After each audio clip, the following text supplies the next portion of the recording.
Y'all, I'm getting the hang of this. So I had started my live, and now I'm back like I never left. I don't know the angle of this.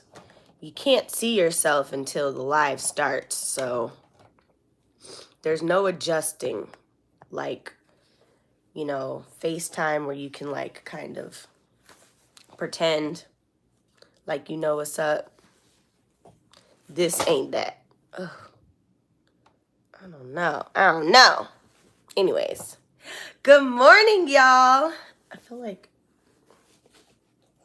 let's make this not there. That feels a little better. There we go. Period. Anyways, good morning, guys. Listen, I'm feeling good. How are you doing? For real. How you doing? Yeah, this morning I got a little rest. If you can't tell by my skin, by these bags that have gone down, I'm feeling real good. Man, I feel like I need a combination of my chair to be adjusted. I don't know.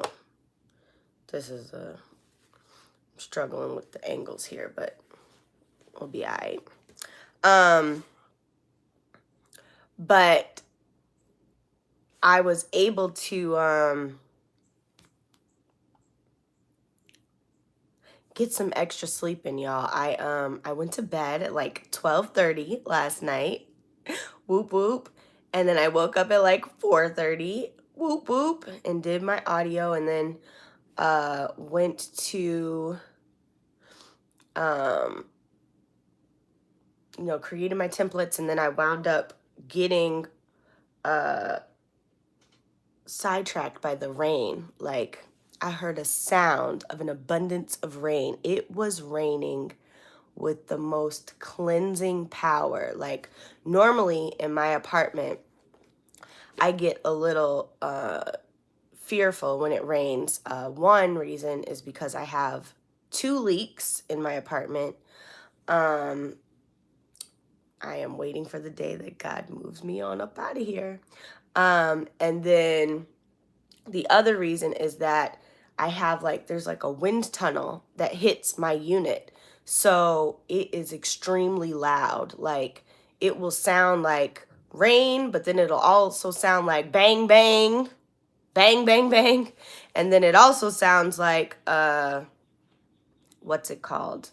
The thunder, the lightning, like everything is like magnified in my unit. So,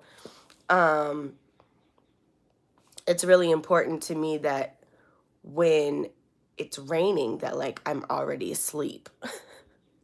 And it didn't rain last night, but this morning, oh my goodness, at like 6 a.m., the most beautiful rain was pouring, and it started to pour harder and harder. And I just felt spiritually a cleansing that was so necessary. Like, I love the rain.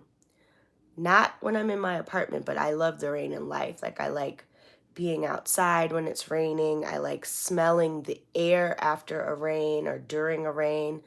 I love sitting in my car and watching how the rain just pours through my window.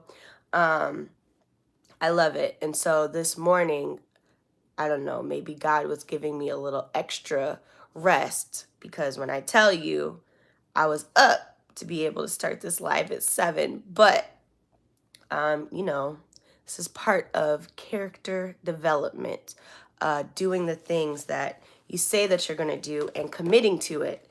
And God is very good to help refine you in this season. So, chapter 25, good morning, blessings to you. Chapter 25 of the Purpose Driven Life is called Transformed by Trouble. And really, the awesome part about this chapter is truly about how God uses your challenges to develop your character. This is a really cool chapter because what it does is it redirects our consciousness in regards to how we view struggle, how we view our problems, how we view everything in regards to kind of the trials that come into our lives. So I know previously I had kind of mentioned or discussed how when problems come, it means that God wants you back in his presence. But another thing that we should be mindful of is that what is it that God is trying to teach you through the trial that is coming? Asking God, what characteristics or what are you trying to develop in my character through these circumstances? So the author starts out by saying, God has a purpose behind every problem. And he uses circumstances to develop our character. So it's easy to just kind of wallow in what looks like, you know, something that the enemy is doing, or it's easy to kind of wallow in the hardship, right? But again, the Bible tells us that we have to let perseverance finish its work so that we might be mature and complete and not lacking in anything. And so in order to persevere, you have to have struggle. Like no one perseveres through no struggle, you know? You can't persevere through, you know, something that is easy. That is just, it's like if we could look at struggle and look at it with a form of acceptance as opposed to fighting against it or complaining or wallowing in it, there is a opportunity to develop, and your development happens the sooner you come into agreement with that circumstance, right? As soon as you accept that this is something that you have to go through, not around, not over, not under, like we fail to realize sometimes that the miracle that we are believing God for a lot of times looks like our obedience to be able to go through something, right? It's like when you have that faith that's the size of a mustard seed, a lot of times it looks like your ability to apply something small, right? If you give an inch, God will take, 2,000 miles, right? He's like, if you just give me a little bit, I can work with that and I can move it. Now, if you're sitting there and you're just waiting for the thing, sure, God can bless you, but depending on the magnitude of the trial, right? God is like, I need to do something in you. So sometimes if you're the person that's sitting there and you're waiting for something, you're believing something, God might be like, okay, this might be a testament of how strongly you believe in my miracle working power, as far as can you remain in me while the trial is around you and believe in the things that I say. But God is very specific to give us direction, right? A miracle doesn't always look like us believing in something and then not being called into an action, because God gets the glory the same way that God gets the glory for giving you that thing.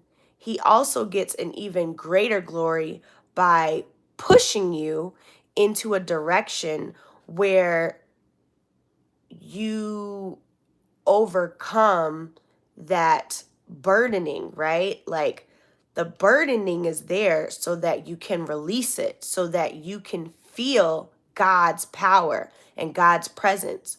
Because when you don't have that burdening, you fall victim to what it is that the enemy believes for the power of God, which is that you can do things in your own strength, right? And a lot of times we'll ask God for something and then just expect God to be, our genie, right? If God is our genie, that puts us in power, right? That means that we're more powerful than God.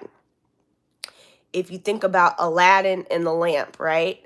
The genie can only be powerful once he through the granting of 3 wishes, right? But God doesn't need us to be able to grant wishes. He doesn't need us to be able to perfect his power because it's already perfect. He doesn't need us to be able to express his power because he is in everything, right? So the miracle is based on how he is perfecting his power within you, based off of your belief and based off of your faith. And that's me too, based off of my belief and based off of my faith. There are things that have come in this year specifically, through struggling through the pandemic and all of those things, where I was just like, God, I just need a solution, right? And God, there's like this parable that somebody has uh, told me, or that I've heard before, where there's a man drowning in the ocean, right? And a lifeboat comes and it's like, or he goes, God, please save me. I'm waiting on a miracle. If you could just give me a miracle. And a lifeboat comes and he's like, oh, no, I'm waiting on God to save me, right? And then a helicopter comes and he's like, no, I'm waiting on God to save me. And then, like, all of these resources come to save him. And he's like, I'm waiting on God. And God is like, I sent you the boat. He gets to heaven. He dies. He gets to heaven. He's like, what happened? God, I was waiting on you. He's like, I sent you the boat. I sent you a helicopter. I sent you a lifesaver. Like, I sent you all of these opportunities to save yourself, right? God, your faith in God through Jesus is knowing that you have the power within you. When God manifested as Jesus on earth, he showed us how to have the power of God, how to channel the power of God. And what God wants for all of us as part of our assignment for eternity is to be able to manifest that power, to know that you can produce the miracles, the signs and wonders, to know that you can speak the life into existence that you wish to see through your faith in God and your action. Faith is active. You have to activate it. So if God, for example, as I was going through things during the pandemic, gave me an idea or sent me an opportunity to get out of a struggle, now what he was doing it for me specifically, character-wise, he was trying to dig me out of some real immaturity that I have to develop through for things that I feel like most adults really thrive at, right? Like, man, I'm not gonna lie, y'all. I'm 35. I still call my mother sometimes to fill out forms. There are some things in life that I am really, really, like, I am a highly intelligent individual, right? I master all kinds of things, right? One of my gifts is that I can absorb information and I can apply it as if I had been doing it my whole life. But when it comes to filling out a document, my interpretation, my comprehension of documents is like delayed, right? Like that's one of my weaknesses. So I will, so God during this time was sending me opportunities to fill out documents, sending me opportunities to apply for things that, you know, took a lot of work. And then I would deal with like a lot of extra struggle in regards to whatever that thing is that I was doing. Like it wouldn't come easily. Like, I mean, when I tell you the warfare would be specifically, I would submit the documentation and then, you know, like you ever submit something and your session timed out and now your everything timed out, so now you got to do it all over again. It would be stuff like that. It would be stuff where like I would call organizations and find out that I wasn't allowed to submit things on a regular browser. I had to do it through Google. Like just so many crazy things. And I'm like, why am I experiencing all of this? Like feeling like a fire breathing dragon. I'd be so frustrated. And essentially what was happening was that God was developing character. He was like, this is where your perseverance comes from. If I give you the opportunity to get the blessing, I want you to be able to really sit in it, right? Because actually, your patience through the miracle is developing not only your character in the natural, but it is developing your praise for the supernatural. How many times have you been waiting on something for God to do in your life?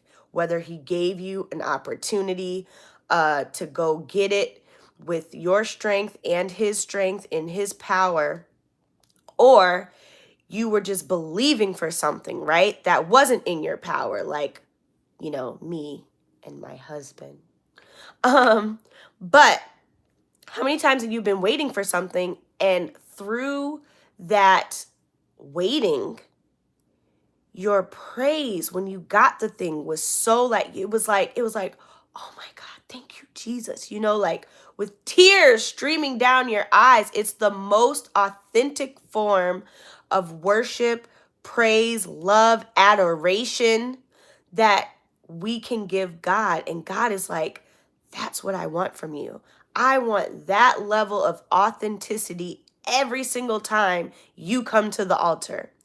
And it's not always going to be that God is taking you through something tough that he expects that praise. Unfortunately, in our human self, it's harder for us to kind of have that reverence for God when things are going well, right? Like, I tell you, my prayer life when things are going well is on autopilot. I'll be like, our Father who art in heaven, hallowed be thy name. Thy kingdom come, thy will be done on earth as it is in heaven. Give us this day our daily bread. Like, I'll just be speeding through it. I'm like, all right. And Jesus wept. Good night. You know what I mean? Go to sleep. Wake up. Thank you, God, for this day. Just not being in his presence. But the moment something's going wrong, I'm like, I need you, Father. And I'm just in this whole space of being extra, you know, extra needy, right? And we learned earlier through this book and even through kind of the revelation that God had given me about his covenant in Genesis and going back to Romans 8, God desires that relationship, right? And as his children, to be in relation with him looks like needing him. He created you. Whether you know it or not, or believe it or not, you need God.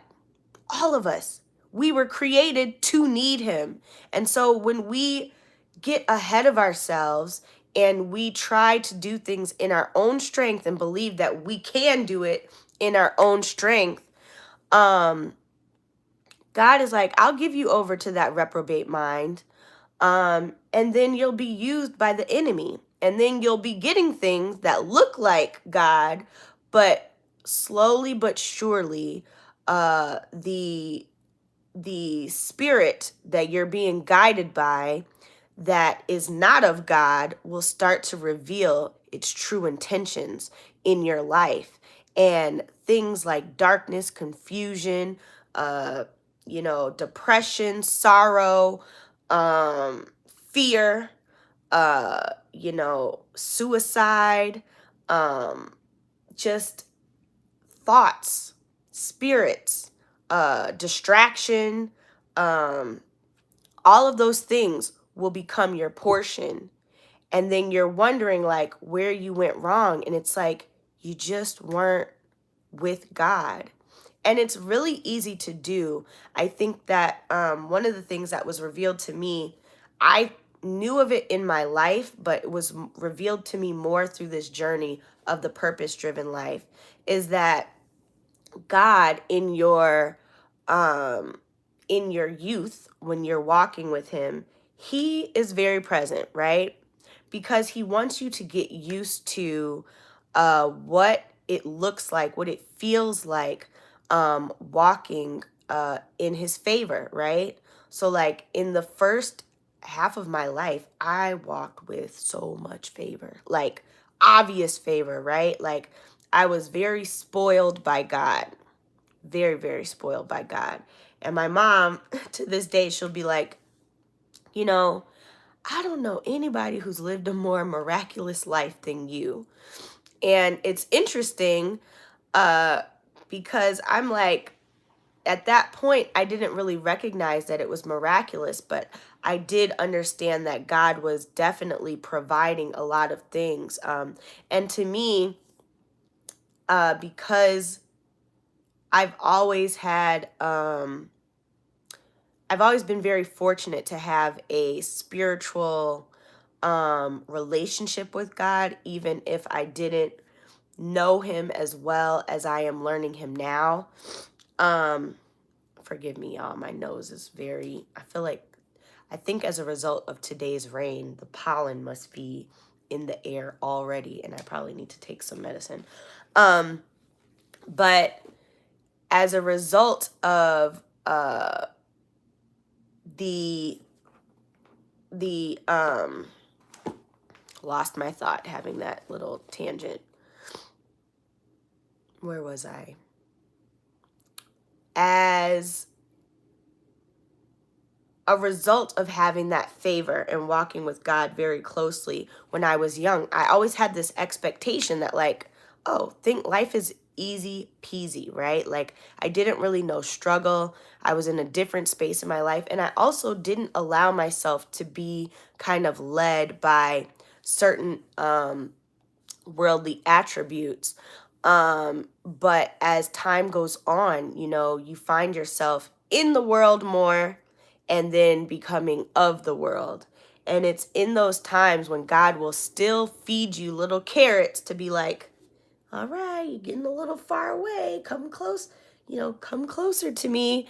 And he's like, wanting you to not, it's like he'll give you over to that space where you're exploring, but on one hand, it's so that you can understand what you're dealing with, right? What you're dealing with the enemy, how the enemy is operating in the earth, how the world works, so that when you come to this place of maturity where you are thinking and acting like an adult, he can use you, right? And we're talking about spiritual maturity. He can use you because when you don't have the awareness of what's going on in the world, maybe not like, I know people that even I desire to protect, in that I don't want them to know everything that's going on, because spiritual warfare will look a lot like your awareness, right, of the principalities and things like that. It's like once you've been opened up and your innocence is gone, you are now having to make these choices, right? And there's a constant battle in your mind. And I know people that really don't know better, right? Like you know better by law, but you don't know better by spirit. And so God is not allowing us to not know better anymore, right? We're in a season where everybody has to know what's up, right? This YouTube is proof that everybody needs to know what's up, because I wouldn't make it. I personally would never have a desire to get online to talk about God. It just would not come for me. So, and I'm grateful that he has put this burden on me in this season. But that is a sign of how God is using people in this season, how he's pouring out his spirit over all the earth. And so those of us who have been in this spiritual space of innocence are now being exposed at an accelerated rate to the darkness, to God's power, to the awareness that you better know what side you're supposed to be on and fighting for. Because essentially, God needs to raise up his remnant in this season. And so being a part of God's remnant means that we have to be conscious of how he is looking to develop our character. So the next time you go through an experience in your life, let's say it's, I don't know, traffic. Traffic's my favorite to refer to because that is one that God is ever working on me about. But I believe in his miracle working power that the next time I step into some traffic, I know that God is doing it for my betterment. He's asking me to slow down, abide by the laws of the road. Be gracious to your fellow driver. Be patient with what's happening in this moment. Be alert for the things that are going on the road. Because I'm not going to lie, y'all. I get on that road and I'm like, zip, zip.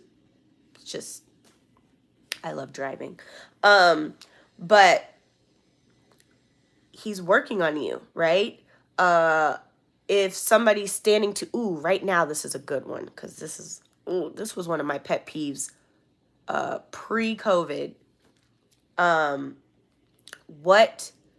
How do you handle somebody being too close to you, right? The 6 feet rule right now, right? Like, how are you able to address that, right?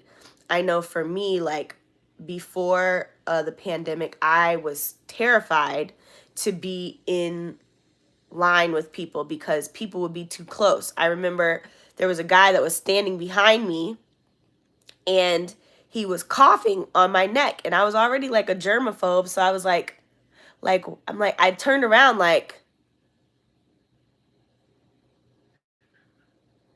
and he's just like, oh, excuse me. But like literally he wasn't covering his mouth or anything. This was going on before everything that's going on in the world now. And now I have to exercise extra patience, grace, and ability to speak with people in regards to being uncomfortable or speaking authority over my personal space, right? Because we have been through times where we understand that getting sick as a result of this disease is it's detrimental, right? It's detrimental to our health, it's detrimental to our livelihood and the lives of others. So when people are not exercising that distance, which, people argue different things about it, but the reality is the further you are from another person's germs, the less likely you are. I just got a message. The less likely you are to, I feel like my lighting changed. It's because the light outside is now hitting me. The less likely you are to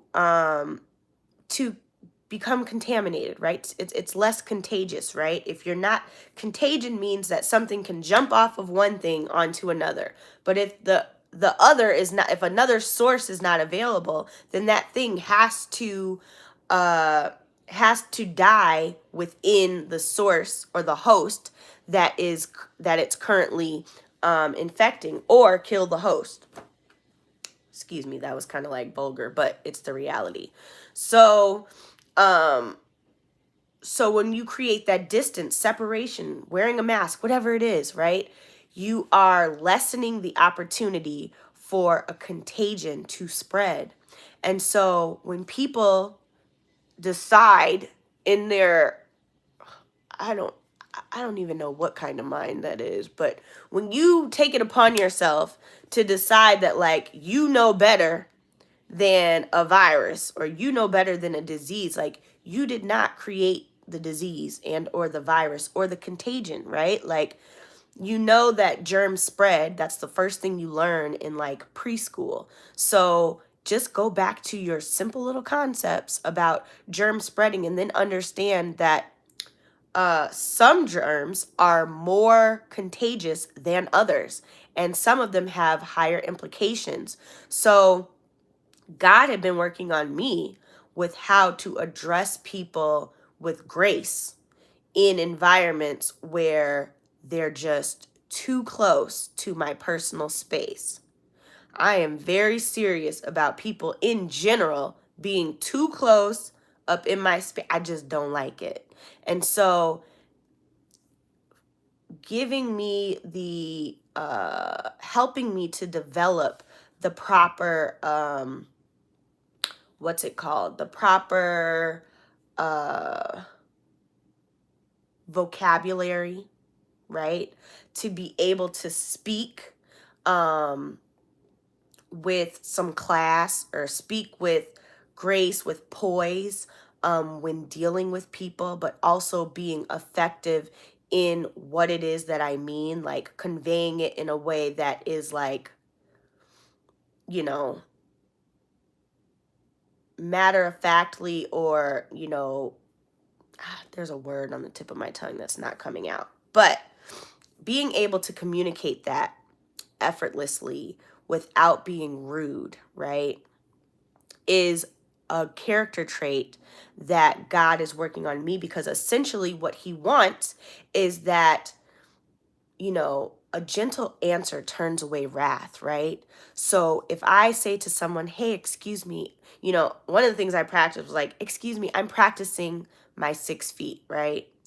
That would look like to people like, oh, I'm sorry. And it takes it off of me saying to them, like, you're too close.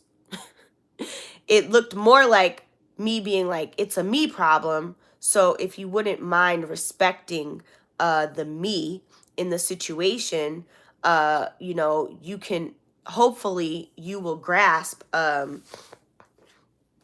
kind of what God is, sorry, hopefully you will grasp what it is that I am looking to convey to you without taking offense, right? I learned when I was younger, going to therapy for some of the relational issues that me and my mom were going through in my adolescence, that these I messages, um, when something happens, I feel like this. When this happens, I feel like that. Taking the responsibility off of the other person and putting the responsibility on you about how something makes you feel helps to disarm the other person from what it is that you are expressing. It takes the power out of how what that person does, um uh how it affects you, but not that that person is at fault. It takes the fault away, right? And what that does is helps that person to reduce their guard, let their guard down, right? Oh, God. I'm sorry, y'all. Ooh, the sneezies.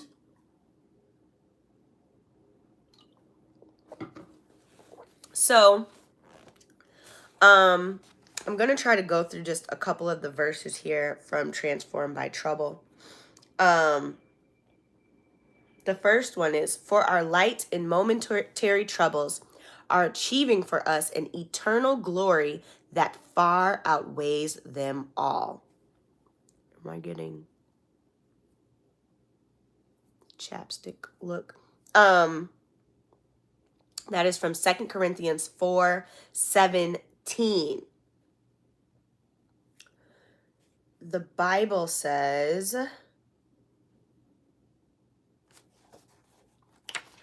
Jesus warned us that we would have troubles in the world. Let's see here. Wow, y'all, I can't believe there's 15 days left of this journey. It's crazy. 1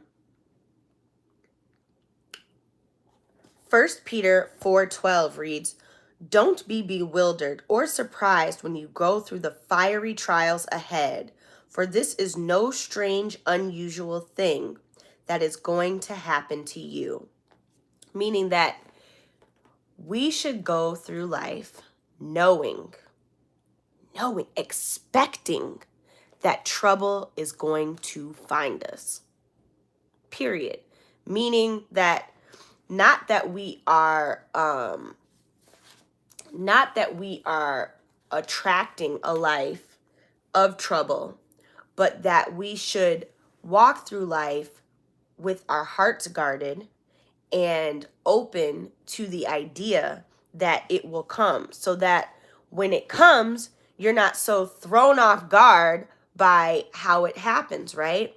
I think that I went through a lot of trials in my life so that when I got to this stage, I would be like, okay, I just know ish happens, right? Life happens. So I will not be so bogged down by every little situation that comes. Now, there are some things that still trigger me, right?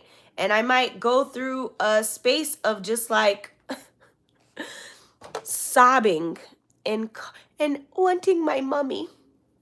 And I cry and call her. But you know, one day I won't have her to call, and God is like, and you got to stand on your own 2 feet. And while he's teaching me for certain things I'm just like really good at, right? Like I am wise counsel.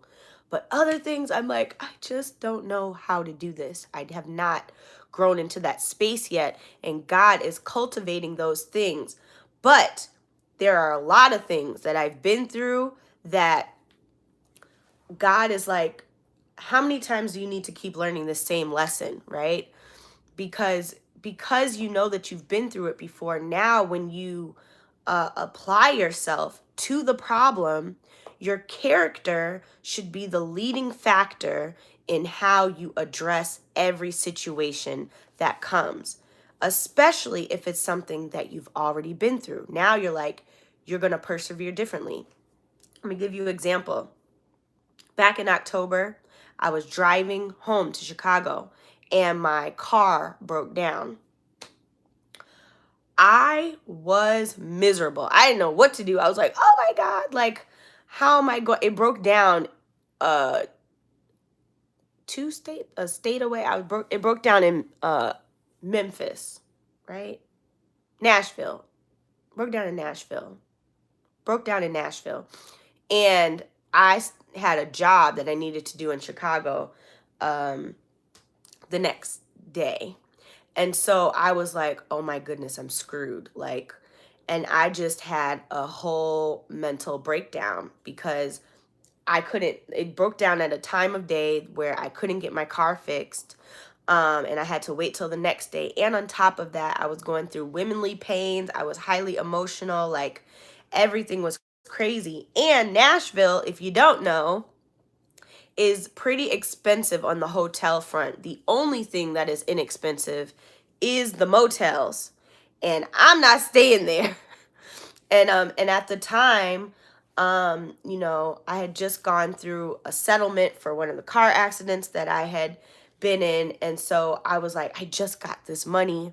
I'm not trying to blow it on this. And I needed to do X, Y, and Z. So anyways, y'all, my car wound up having to stay in Nashville for like 2 weeks. And I had to hop on a flight to get to Chicago so that I could work the jobs that would help pay for the issue that was now going on with my vehicle, which wound up being like, they quoted me like $1,300, that at the time I was just like, there's no way. Like, I was not prepared for a $1,300 expense.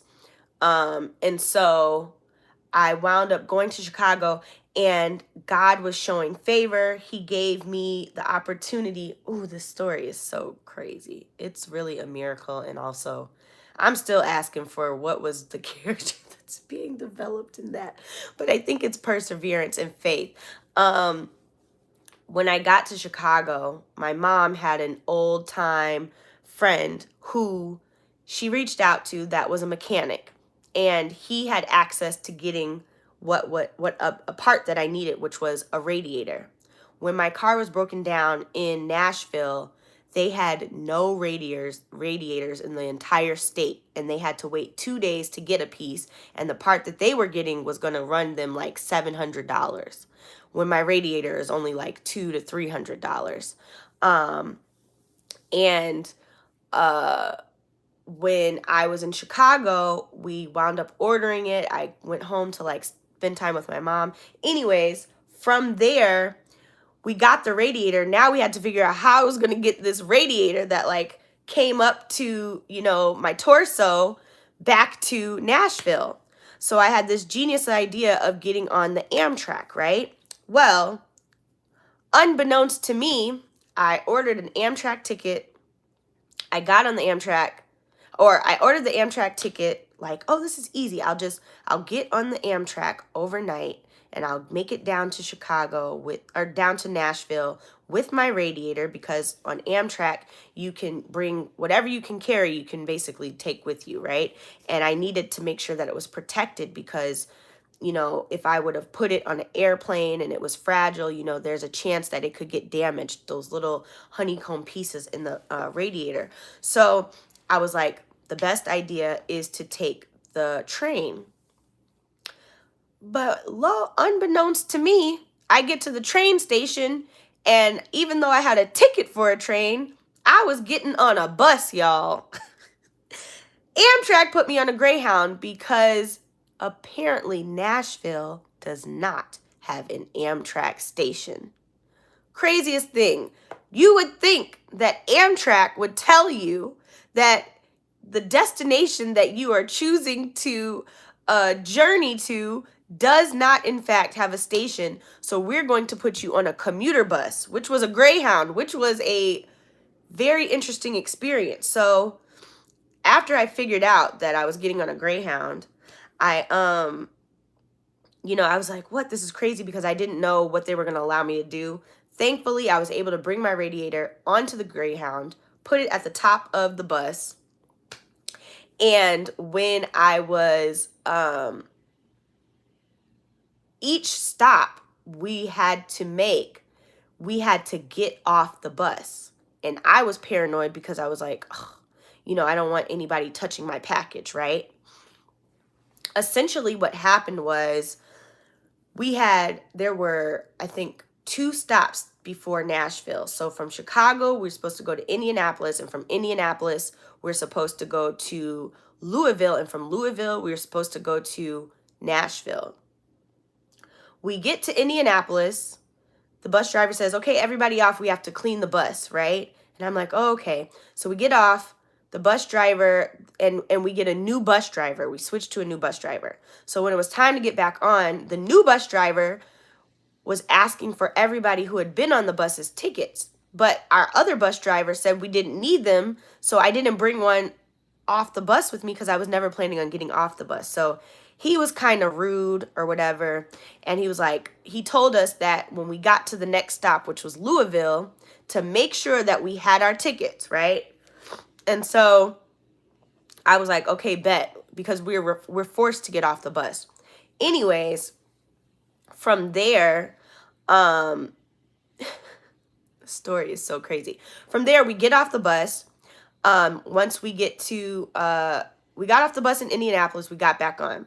At 5 something a.m., we got off the bus in Louisville, right? And it's like regularly scheduled programming. All of a sudden, they make an announcement over the bus terminal saying that, hello, passengers, heading to Nashville and on. We regret to inform you that we do not have a bus driver continuing this leg of the trip. And I'm like, what? They're like, so we don't have any buses that are going out for the rest of the day. Everything is basically going to take you out tomorrow, and you have to come up here to reschedule. And basically all the routes that they had were like leading us back north in order to go back south, or getting us close to the destiny but not all the way there. But those trips also didn't leave till either end of day or the next day. And I was like, that put me back in the same situation that I was just in, being stranded in Nashville, having to pay all this money for a hotel and all of this stuff. And I was like, I'm not trying to do that, right? So, man, so on top of that, because I had purchased my ticket through Amtrak, they would not honor the value of my ticket because they said it was not a Greyhound ticket. So I spent all this money for a ticket that wouldn't even take me to my destination. And for those of you who don't know, Louisville, Kentucky is about 3 hours from Nashville. And so I was like, you know what? I'm not going to freak out, right? Because when I was dealing with the struggle going north to Chicago when my car broke down, I was like, God had put this resilience inside of me to be a problem solver. So I was like, okay, I'm in problem solving mode. I'm not going to allow myself to get emotional and break down. So I was like, I'm going to rent a car.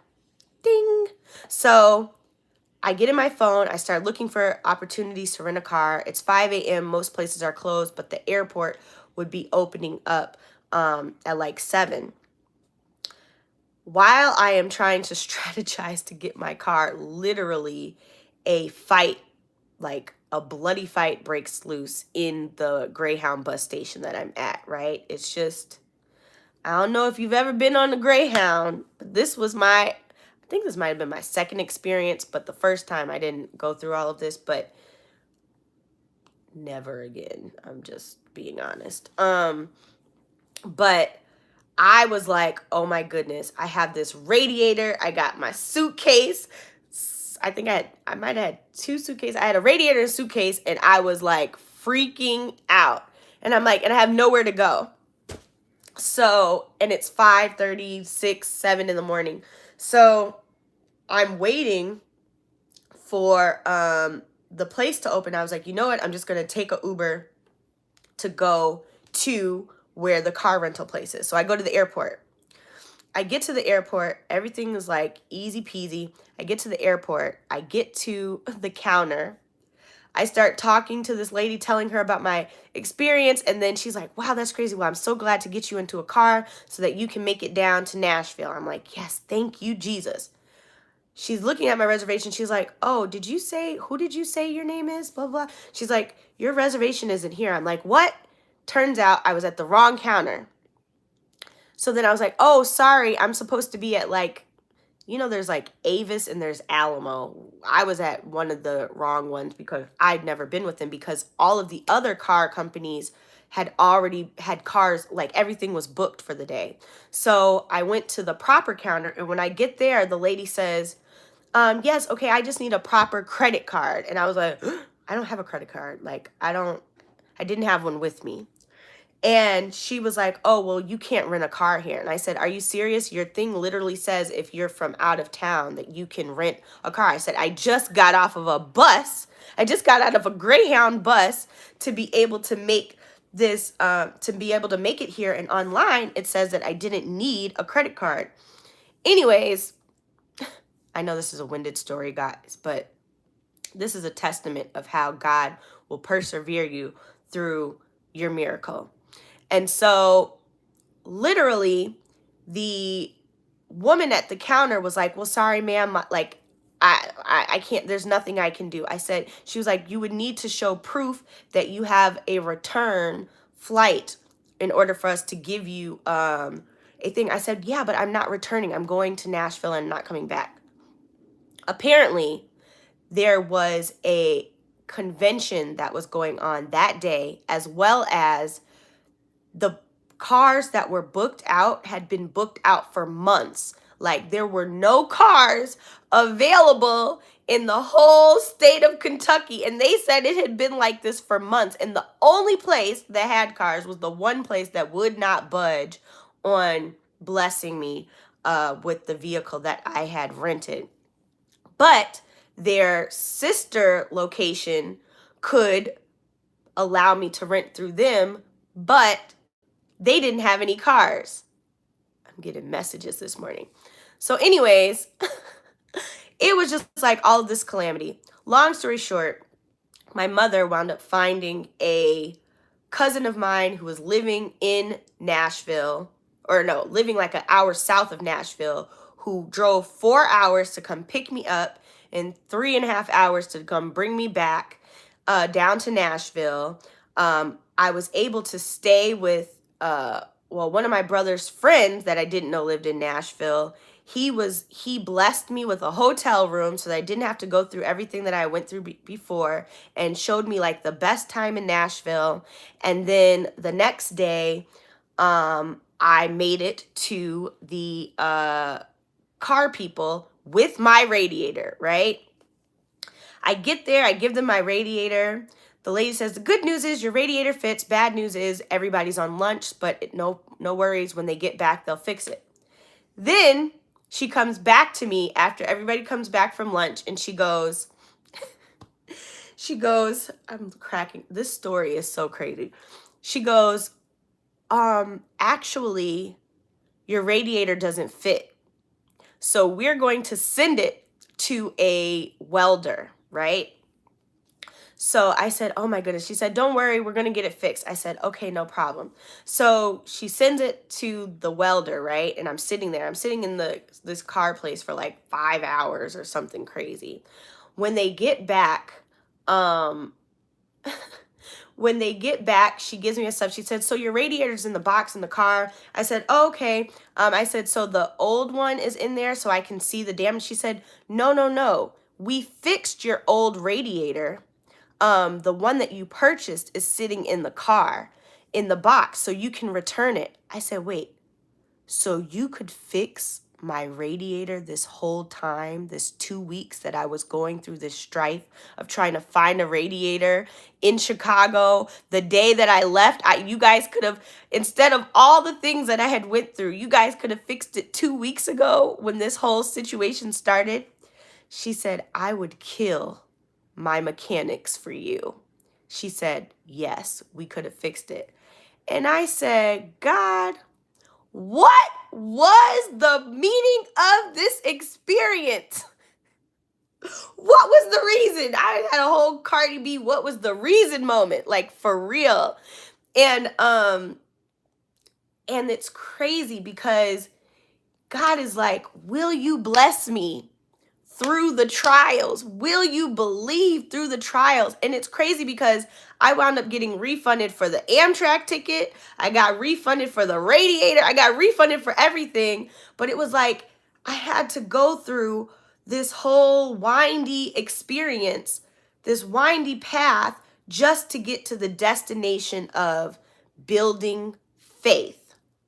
And that is what God is trying to charge our hearts in this season, that like he's building your character, he's building your faith, he is building your knowledge and your relationship and your awareness of what he is capable of in this season in your life, so that you are prepared for the things that he has purposed you for. And so we shouldn't go through life thinking that there would be no problems, right? Like that is a concept that the enemy would love for you to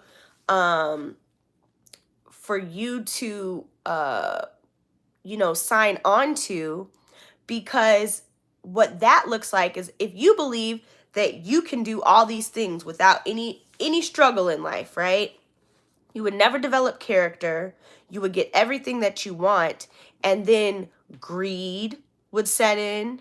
You wouldn't share the things of God that God needs for you to have in your personality. You wouldn't be able to express, because you would never want for anything. And when you don't want for anything, there's no space for God to use you. So the more struggle, the more useful you are. You should be looking at your struggle like, man, I sure am useful to God, because he is showing you how you are created in his image. Like Jesus, one of the things that they talk about in this chapter is how Jesus went through all of those struggles. So he wants you to go through those struggles so that you can be refined and made right and righteous through faith in his image. Jesus had to struggle so that he could produce the level of righteousness that saves lives, the level of righteousness that gave us salvation for our sins, right?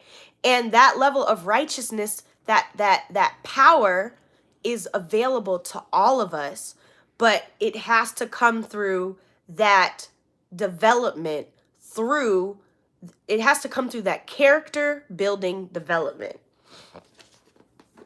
And so I'm not going to go through all of these through all of this, but basically what the author goes on to do is break down Romans chapter 8, 28 through 29, because that's what this is all about. We know that God causes everything to work together for the good of those who love God and are called according to his purpose for them. For God knew his people in advance, and he chose them to become like his son. And what the author does is he breaks down each section of this verse. So we know, meaning that we have certainty of the truth that God is in complete control of our lives and everything surrounding our lives. And we know that he loves us. So we stand on his principles. That God causes, there is a grand design, and we cannot make a mistake, or God cannot make a mistake, because he's God. There is a plan. So everything that's happening is already scripted. You're already a part of a scripted plan. Everything. It's crazy because I'm saying the word that comes next and not even realizing that it's part of it. Meaning that everything that's going on in your life, man, y'all,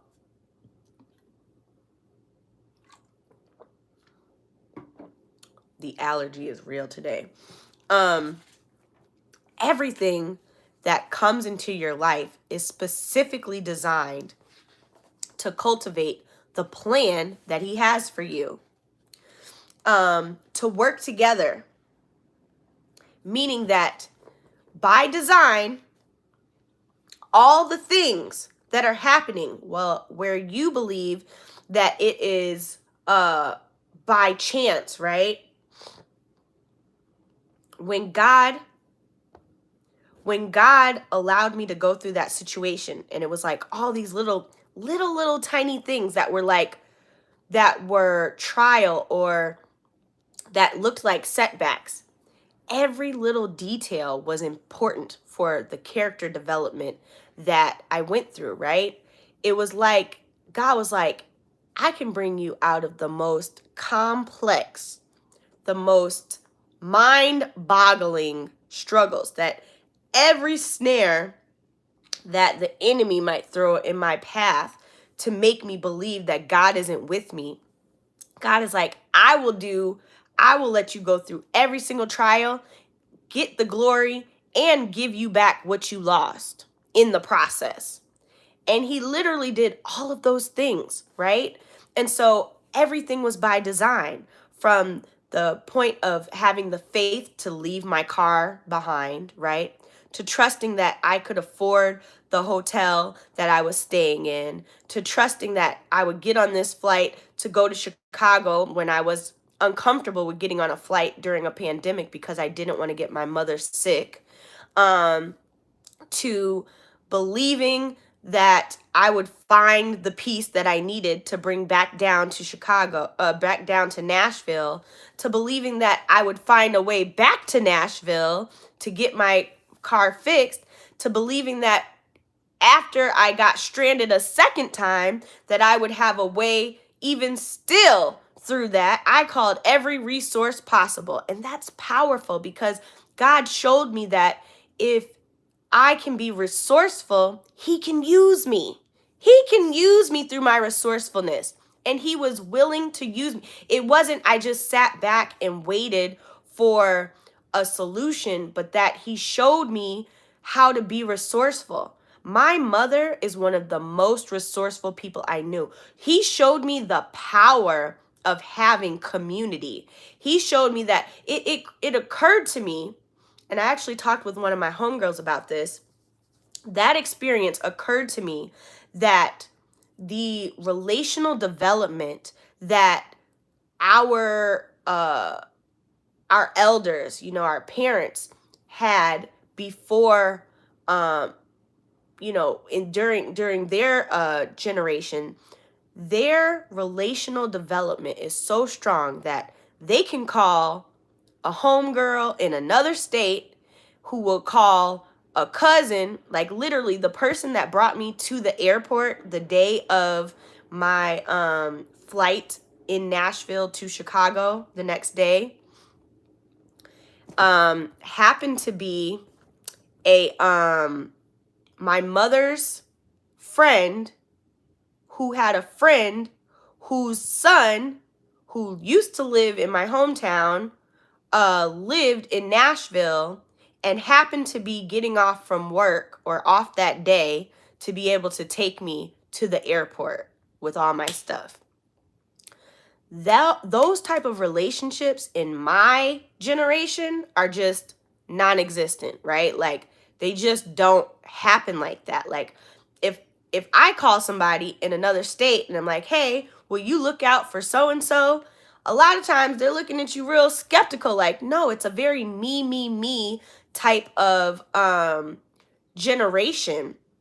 Or what do I get out of this? Or, I don't trust this situation or whatever. And God was showing me the importance of that interconnectivity, right? Like it's not enough to just try to do things in our own strength. He needs us as a unit, as a community of Christians, to be able to call on one another, rely on one another, have access to one another, to depend on one another, so that when the obstacles and the trials come, we know how to face them because we're not alone. We're not alone because we have a body, the body of Christ. We are the bride as one body who is built to do the things, to look out for and to cover the things, the stuff, the people of God. So that was work together for the good, right? So the author says this does not say that everything in life is good, but the things that God has for purpose, right? That is the good. The good is our purpose. God's purpose is greater than our power, than our problems, our pain, or even our sin, is what the author says. So it's working together for the good. The good equals purpose, right?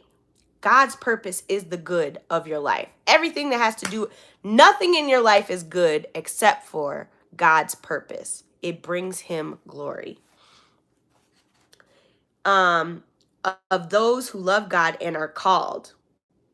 This meaning that The good is for those of us that are being called to God and we are being obedient to the call. Meaning that, I mean, I know this ruffles feathers, but this is a season of picking whose side you're on.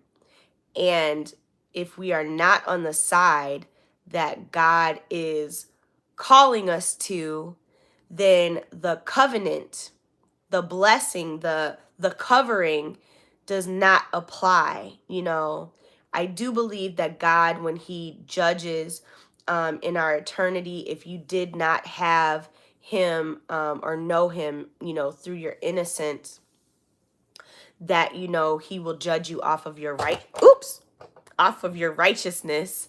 But for those of us who know, blink, blink, blink, you know, we're called. And we're called to live in harmony, not in opposition of what God is doing, instead of insisting on having our own way. And it says, according to his purpose, we become like his son. So everything that God allows to happen in our lives is for his purpose. Everything. The sooner that we can grasp that concept, the sooner that we can understand the character development that he is doing within each and every one of us. The Point to Ponder says there is a purpose behind every problem. Our verse to remember is Romans 8:28, which we just read, is, and we know that in all things God works for the good of those who love him, who have been called according to his purpose. The question to consider is, what problem in my life has caused the greatest growth in me? God, what character are you looking to develop in me? What character developing, what character are you developing in me? What is it that I should be doing differently? What is this problem coming to teach me? How am I able to apply this to my personality, to my integrity, as a believer for the years to come, through eternity, right? What is this going to do for my spirit? How does this work in your master plan?